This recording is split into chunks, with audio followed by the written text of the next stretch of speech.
Dear students, ये जो आपका लेक्चर है, ये लेक्चर आपका रिलेज़ के ऊपर ही है, प्रोडक्शन रिले के ऊपर ही है। ये मेरा सेकंड लेक्चर है। इसमें जो पहले का लेक्चर था उसमें मैंने इलेक्ट्रोमैग्नेटिक रिले डिस्कस किया था आपके साथ कि इलेक्ट्रोमैग्नेटिक रिले क्या होता है, और उसका हमने टाइप्स पढ़ा था, है ना। अट्रैक्शन टाइप होता है, इंडक्शन टाइप होता है।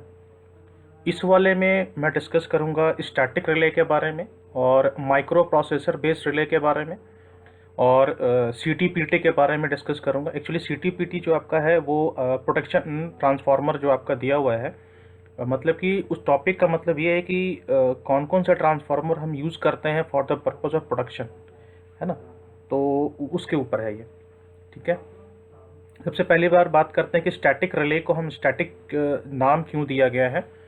तो इसको स्टैटिक नाम इसलिए दिया गया है क्योंकि इसमें कोई मूविंग पार्ट नहीं होता है ना, इसलिए इसको हम स्टैटिक रिले बोलते हैं।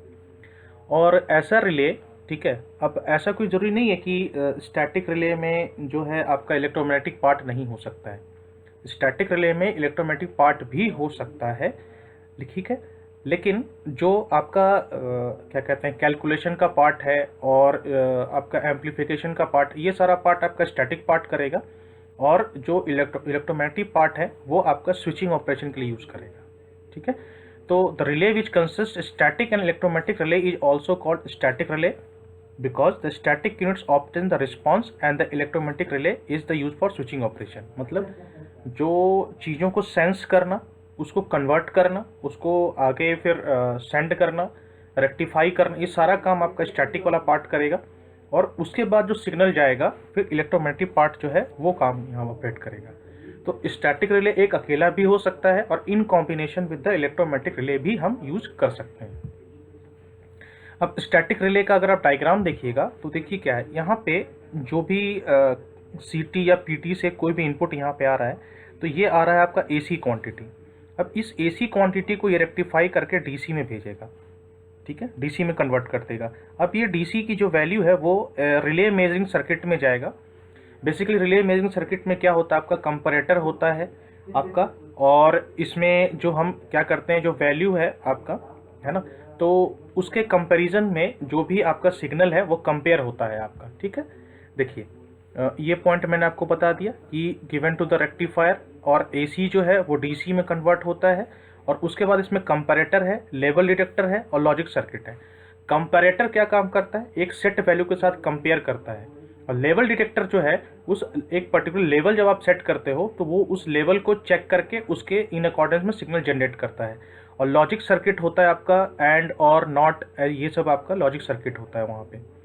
अब ये जो सिग्नल आपको मिलता है, फिर से डायग्राम देख लेते हैं। ये जो अब आप यहाँ से जो सिग्नल आपका बाहर निकला है रिले मेजरिंग सर्किट से, अब ये सर्किट से जो सिग्नल निकला है वो एम्पलीफाई होगा। एम्पलीफाई करने का जरूरत क्यों पड़ता है, क्योंकि जो इलेक्ट्रॉनिक सिग्नल होता है उसका मैग्नीट्यूड कम होता है, ठीक है, तो उसका एनर्जी लेवल कम होता है, और हमें किसी चीज़, किसी सर्किट को एक्चुएट करने के लिए या फिर उसको रन कराने के लिए हमें लार्ज वैल्यू चाहिए। तो इसलिए हम एनर्जी चाहिए, या जैसा समझ लीजिए, क्योंकि अगर किसी सिग्नल का वैल्यू या फिर सिग्नल का एनर्जी अगर कम होगा तो वो सिग्नल जो है आगे ट्रांसफ़र नहीं हो पाएगा, वो लॉस हो जाएगा। तो इसीलिए हम उसको एम्पलीफाई करके उस सिग्नल का एनर्जी लेवल को हम बढ़ाते हैं, ठीक है। उसके बाद ये जो आउटपुट है आपका रिलेइंग मेजरमेंट का वो एम्पलीफायर में जाता है। एम्पलीफायर क्या करता है, सिग्नल को एम्पलीफाई करता है, आउटपुट डिवाइस को सिग्नल बाहर भेजता है। अब जो आउटपुट डिवाइस है वो एक्टिवेट होता है, और ट्रिपिंग कमांड जो है वो भेजा जाता है जब जो मेजर्ड क्वांटिटी है वो एक वेल डिफाइंड वैल्यू से ऊपर निकलता है, तो ठीक है।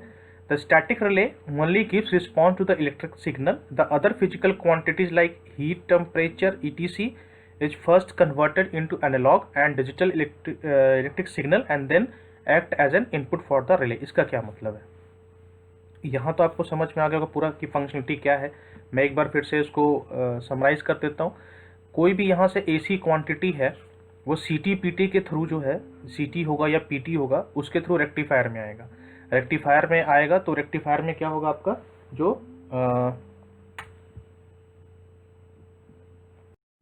इसका जो वर्किंग है वो मैं आपको जो है वो समराइज कर देता हूँ। देखिए ये जो है आपका, यहाँ से कोई भी एसी क्वांटिटी जो है वो यहाँ से आ सकती है, ठीक है। तो अब सीटी है और पीटी दोनों है ना। तो ये डिपेंड करता है कि आप जो आगे यूज़ करना चाहते हो वो आप पोटेंशियल बेस्ड रिले यूज़ करना चाहते हो या फिर आप करंट बेस्ड रिले यूज़ करना चाहते हो, ठीक है, ये चीज़ है। तो अगर आपको करंट बेस्ड ऑपरेशन कराना है तो फिर आपको सीटी यूज़ करना है और यहाँ पे आपका जो है रेक्टिफिकेशन होगा। अगर आपको पोटेंशियल बेस्ड बनाना है रिले तो फिर यहाँ जो आपका वोल्टेज आ रहा है वो रेक्टिफाई होगा आपका, ठीक है, ये चीज़ है। अब यहाँ से जो भी एसी क्वांटिटीज़ आई है वो यहाँ पे डीसी में कन्वर्ट हो जाएगा। अब ये डीसी का जो वैल्यू पीछे से आ रहा है तो रिले मेजरिंग सर्किट में आपका होता है एक कंपैरेटर, ठीक है, और उसके बाद होता है आपका लेवल सर्किट, ठीक है। तो कंपैरेटर क्या करता है कि आपका जो भी वैल्यू है पीछे से आ रहा है उसको एक रेफरेंस वैल्यू से वो कंपेयर करेगा और कंपेयर करने के बाद जो वैल्यू आएगी तो लेवल सर्किट क्या करता है उसको एक पर्टिकुलर वैल्यू प्रोवाइड करता है, ठीक है। उस पर्टिकुलर वैल्यू को फिर हम एम्पलीफाई करते हैं एम्पलीफायर में और एम्पलीफायर में एम्पलीफाई होने के बाद वो आउटपुट डिवाइस में जाता है। ये आउटपुट डिवाइस जो है फिर एक सिग्नल जनरेट करता है, ठीक है, जो आपका आगे जो है वो ट्रिप सर्किट में जाता है। इस तरीके से आपका जो सिग्नल है वो ट्रांसफ़र होता है और यहाँ इस तरीके से आपका स्टैटिक रिले जो है वो काम करता है, ठीक है। अब इस पैराग्राफ का जो मतलब है वो ये है कि अगर आपको डायरेक्टली इलेक्ट्रिक सिग्नल अगर यूज़ करना है तो वो डायरेक्टली आप स्टैटिक रिले यूज़ कर सकते हो। लेकिन अगर आपको ऐसा कोई क्वांटिटी को लेकर के रिले बनाना है, जैसे हीट को लेकर के, टेम्परेचर को लेकर के, तो उसमें क्या करना पड़ेगा, पहले आपको सेंसर लगाना पड़ेगा। उसमें पहले आप हीट और टेम्परेचर वाले वैल्यू को पहले आप सेंस करके कन्वर्ट करोगे एसी में, फिर एसी इलेक्ट्रिकल सिग्नल में, फिर वो आपका रेक्टिफाई होगा, फिर आगे उसका प्रोसेस होगा। जैसे एग्जांपल के लिए, जैसे जो आपका ऑटोमेटिक एयर कंडीशन होता है उसमें या फिर आपका जैसे जो गीज़र का ऑपरेशन है, तो गीज़र के ऑपरेशन में क्या होता है, आपने एक टेम्परेचर सेट कर दिया है तो और पानी गर्म हो रहा है, तो वो क्या करता है, गीज़र जो है जो आपका पानी का टेम्परेचर है वो रेगुलर उसको सेंस करता रहता है। अंदर में सेंसर लगा होता है, आपका थर्मोस्टेट लगा होता है। थर्मोस्टेट क्या करता है, पानी का टेम्परेचर को सेंस करता रहता है और सेंस करने के बाद वो रेगुलर फीडबैक देता रहता है। अब जैसे मान लीजिए आपने 25 डिग्री सेल्सियस सेट कर दिया है अगर गीज़र का टेम्परेचर, तो जब ये 25 डिग्री पे पहुंच जाएगा तो उसके बाद ये क्या करेगा, जो सिग्नल है, एनालॉग सिग्नल जो आ रहा है पीछे से, उसको रेक्टिफाई करके डीसी में कन्वर्ट करके एम्पलीफाई करके ट्रिप सर्किट में भेजेगा और आपका पावर जो है वो गीज़र का कट ऑफ हो जाएगा। तो इस तरीके से ये ऑटोमेटिक गीज़र है और ऑटोमेटिक एसी है या फिर स्मार्ट सिस्टम वगैरह जो है वो ऐसे काम करता है। नेक्स्ट है आपका एडवांटेजेस ऑफ स्टैटिक रिले है। तो स्टैटिक रिले जो है सबसे बड़ी बात है कि इसका जो पावर कंजम्पशन बहुत कम होता है, तो इस वजह से क्या होता है कि मेजरिंग इंस्ट्रूमेंट पे जो बर्डन है वो कम हो जाता है और एक्यूरेसी जो है वो इसकी बढ़ जाती है। बर्डन मतलब होता है लोड, है ना। फिर इसका रिस्पांस बहुत क्विक होता है, लाइफ लॉन्ग है, रिलायबिलिटी हाई है, एक्यूरेसी है और शॉक प्रूफ है। रीसेट टाइम बहुत कम है, मतलब आप अगर एक बार रिले ऑपरेट हो गया तो आप उसको क्विक रीसेट करके फिर से दोबारा उसको इनिशियल पोजीशन में ला सकते हैं। कोई थर्मल स्टोरेज की प्रॉब्लम नहीं, क्योंकि इसमें कोई हीटिंग का इशू नहीं है, इसलिए कोई थर्मल स्टोरेज का इशू नहीं होता इसमें जो है क्योंकि हमारे पास एक एम्पलीफायर लगा हुआ है, आपने ब्लॉक डायग्राम में देखा होगा। तो वो ब्लॉक डायग्राम में आपने देखा कि एम्पलीफायर लगा है तो क्या करता है, वो एम्पलीफाई करता है, जिससे कि इसका सेंसिटिविटी इंक्रीज़ करता है। सेंसिटिविटी इंक्रीज़ करने का मतलब हुआ कि एक स्मॉल चेंज को भी ये सेंस कर लेता है। उसके बाद है अनवांटेड ट्रिपिंग, जो है इसमें नहीं होता है, क्योंकि हम इसको डिजिटल में काम कर रहे हैं, तो एक पर्टिकुलर वैल्यू आने के बाद ही वो ट्रिप करेगा। अगर उससे नीचे वैल्यू तो ट्रिप नहीं करेगा, तो इसीलिए इसमें एरर और ट्रिपिंग के चांसेस कम होते हैं अनवांटेड। और इसमें अर्थक्वेक प्रोन एरियाज़ में ये अच्छे से काम कर सकता है, क्योंकि ये रेजिस्टेंट टू द शॉक होता है। इसका कुछ डिसएडवांटेजेस भी है। इसका सबसे एक दो डिसएडवांटेजेस ये है कि अगर जो है स्टैटिक रिले का कंपोनेंट जो है वो इलेक्ट्रोस्टैटिक डिस्चार्ज फेनोमेना है, इसको हम ईएसटी फेनोमेना बोलते हैं, इलेक्ट्रोस्टैटिक डिस्चार्ज फेनोमेना। इससे इसका इफेक्ट पड़ता है। एक्चुअली बेसिकली अगर आप देखेंगे तो केवल स्टैटिक रिले ही नहीं, कोई भी ऐसा अगर सिस्टम है या कोई भी ऐसा अगर आपका स्ट्रक्चर है या कनेक्शन है जिसमें आप इलेक्ट्रॉनिक डिवाइस यूज़ करते हैं, उसमें इलेक्ट्रोस्टैटिक डिस्चार्ज का प्रॉब्लम आता है, मतलब कुछ दिन के बाद आएगा। तो इलेक्ट्रोस्टैटिक डिस्चार्ज में क्या होता है कि अगर आपने पढ़ा होगा तो है, लेकिन मैं थोड़ा सा बता देता हूँ। एक्चुअली क्या होता है कि जैसे मान लीजिए कि आपका ये चिप लगा हुआ है, ठीक है, ये है आपका चिप लगा हुआ है। तो चिप जो है वो आपका पीसीबी के ऊपर लगा हुआ होगा, ठीक है, जो चिप है वो आपका पीसीबी के ऊपर लगा हुआ होगा। तो क्या होता है कि अब दो आईसी के बीच में थोड़ा सा जो होता है वो एयर गैप होता है, ठीक है, दो आईसी के बीच में जो है वो एयर गैप होता है।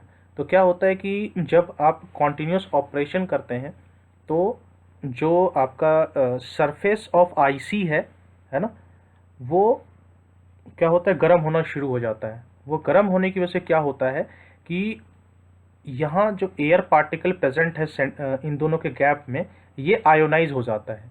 और इसके आयोनाइजेशन की वजह से क्या होता है कि एक बहुत ही माइन्यूट जो है स्पार्किंग करंट फ्लो करने लगता है, जो हमारे आंखों से नहीं दिखता है। ये है इलेक्ट्रोस्टैटिक डिस्चार्ज फेनोमेना, जिसकी वजह से आपका जो एफिशिएंसी है कुछ दिन के बाद आपका जो इलेक्ट्रॉनिक सर्किट है उनका कम हो जाता है। यही वजह है कि एक certain duration of the time के बाद आपका performance of laptop, performance of mobile है, ये सब डिक्रीज़ करने का रीज़न है क्योंकि इसमें ईएसटी फेनोमेना जो वो होना शुरू हो जाता है। तो स्टैटिक कंपोनेंट्स में ये प्रॉब्लम आती हैं। उसके बाद दूसरा है कि हाई वोल्टेज सर्ज ये झेल नहीं सकता क्योंकि इलेक्ट्रॉनिक डिवाइसेस हैं, तो इसमें ये जो है वो ±5 वोल्ट पे ही मैक्सिमम काम करता है। इसका जो है इलेक्ट्रिक कंपोनेंट पे इसका जो है वो डिपेंडेंसी होता है इसका एक्चुअली में, क्योंकि जैसे सीटी पीटी जब तक आप नहीं लगाएंगे आप इसको यूज़ नहीं कर सकते। ओवरलोडिंग कैपेसिटी ये होता है कि आप कितनी देर तक आप इसमें कितनी देर तक जो है वो करंट को सस्टेन करवा सकते हैं, ठीक है, मतलब कि अगर फॉल्ट आया या कुछ ऐसा आया है तो कितनी देर तक ये ओवरलोड को बियर कर सकता है। और ये थोड़ा कॉस्टली पड़ता है इलेक्ट्रोमैटिक रिले से, और इसका जो सराउंडिंग इंटरफेरेंस है इसकी वजह से इसके परफॉर्मेंस पे इफेक्ट पड़ता है। तो ये कुछ डिसएडवांटेजेस हैं आपके स्टैटिक रिले के। उसके बाद आता है माइक्रो प्रोसेसर बेस्ड रिले। इसमें भी वही है कि आपका करंट ट्रांसफार्मर लगा हुआ है, करंट ट्रांसफार्मर से आपका करंट जो है स्टेप डाउन होकर के आएगा यहाँ पर, और वो फिर वोल्टेज में कन्वर्ट होगा। वो वोल्टेज फिर आगे रेक्टिफाई होगा, रेक्टिफाई होने के बाद वो मल्टीप्लेक्सर में जाता है। मल्टीप्लेक्सर जो है एनालॉग टू डिजिटल कन्वर्टर को एक्टिवेट करता है, और फिर जो ए टू डी और डी टू ए कन्वर्जन होता है वो फिर जा करके आपका इस पोर्ट में डिसाइड होता है, और फिर वो ट्रिप सिग्नल माइक्रो प्रोसेसर में जाता है कि whether to trip the circuit और नॉट, ठीक है। अब क्या है, current is taken from CT and given to I to V converter. I से वी कन्वर्टर मतलब करंट टू वोल्टेज कन्वर्टर, ठीक है, क्योंकि मैक्सिमम जो ऑपरेशन है हम वो वोल्टेज पे ही करते हैं। जैसे इलेक्ट्रॉनिक सर्किट का जैसे जो लॉजिक 1 है, लॉजिक 0 है, वो ऐसे बेस्ड है कि अगर आपका वैसे मान लीजिए कि अगर आपने +5 वोल्ट रेफरेंस रखा है, तो अगर इसके ऊपर जाएगा तो लॉजिक 1 है, इसके नीचे जाएगा तो लॉजिक 0 है। ये डिपेंड्स कि आपका सर्किट क्या है। अगर आप ऐसा सर्किट डिज़ाइन करना चाहते हैं कि 5 वोल्ट के ऊपर जाए तो 0 हो जाए और 5 वोल्ट के नीचे जाए तो 1 हो जाए, तो आपको करना कुछ नहीं है।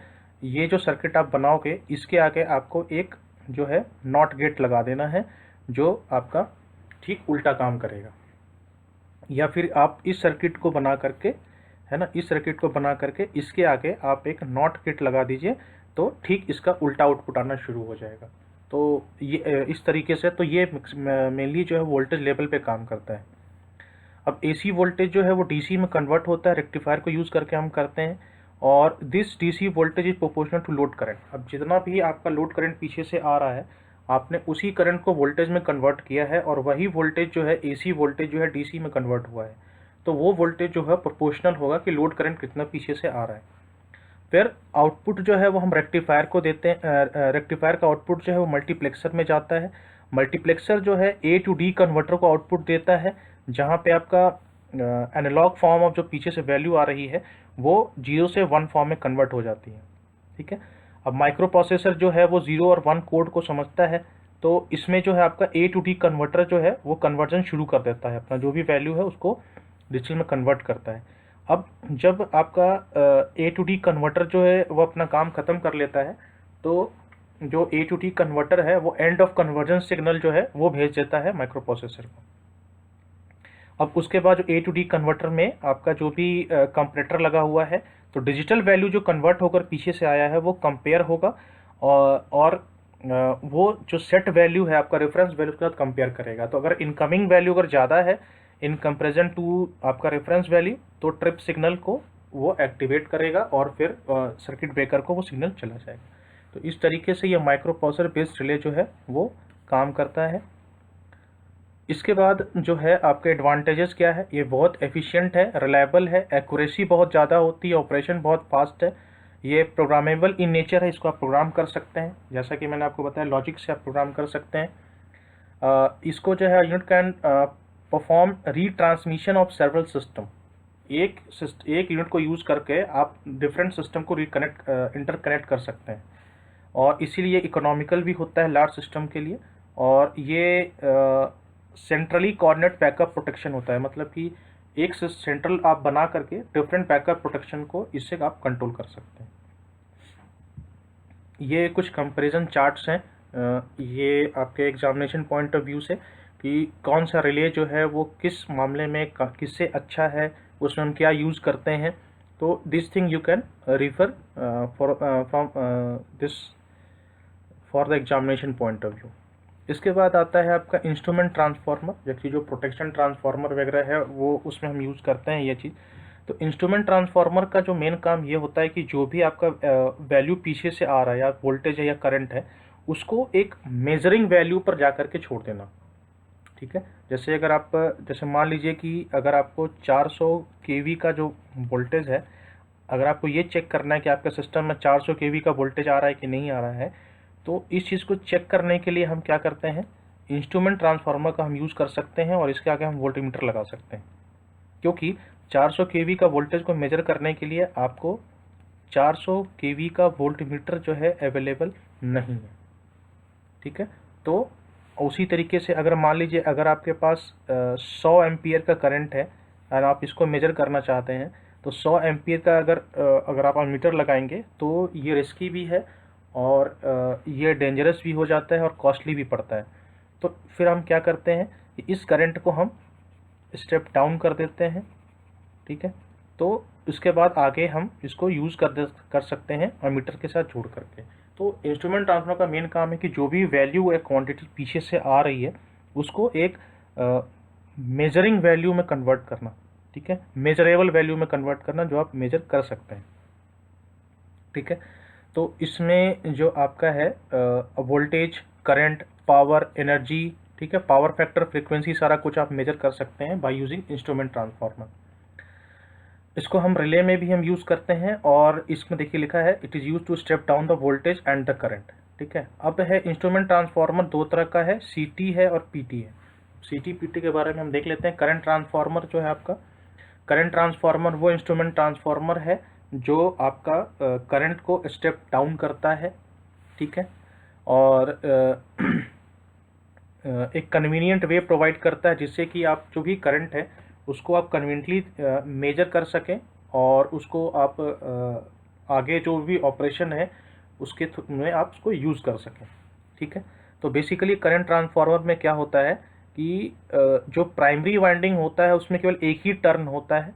ठीक है, तो एक टर्न आपका एक सिंगल फ्लैट टर्न के तरह भी हो सकता है, या फिर अगर आप एक कॉइल यूज़ कर सकते हैं जिसका हेवी ड्यूटी हो। ठीक है, या फिर आप एक बस बार टाइप का भी यूज़ कर सकते हैं। तो ये चीज़ है, आप करंट ट्रांसफार्मर का प्राइमरी बन जाएगा। सेकेंडरी जो होता है उसमें large number of coil turns होता है जो लैमिनेटेड हम उसको करके रखते हैं ताकि मेटल लॉसेस कम हो जाए। और सेकेंडरी करंट जो है वो बेसिकली 1 एम्पियर से 5 एम्पियर होता है for larger primary rating current. ठीक है, तो अब आप देखिए बेसिकली इसमें जैसे हमने पढ़ा है V1/V2 is equal to N1/N2 is equal to I2/I1।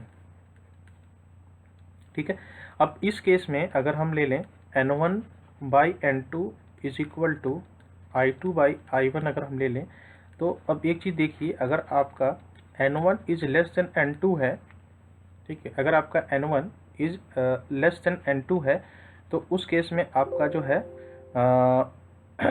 वो होगा, वो जो I2 है वो लेस देन I1 होगा आपका। इस तरीके से ये काम करता है, ठीक है। उसके बाद आता है आपका पोटेंशियल ट्रांसफॉर्मर। पोटेंशियल ट्रांसफॉर्मर हम यूज़ करते हैं to step down the voltage to a lower value, ठीक है। इसमें भी वही काम होता है, बट इसमें प्राइमरी का नंबर ऑफ टर्न ज़्यादा होता है कम टू सेकेंडरी, और इसको हम वोल्टमीटर वॉटमीटर में यूज हम कर सकते हैं, ठीक है।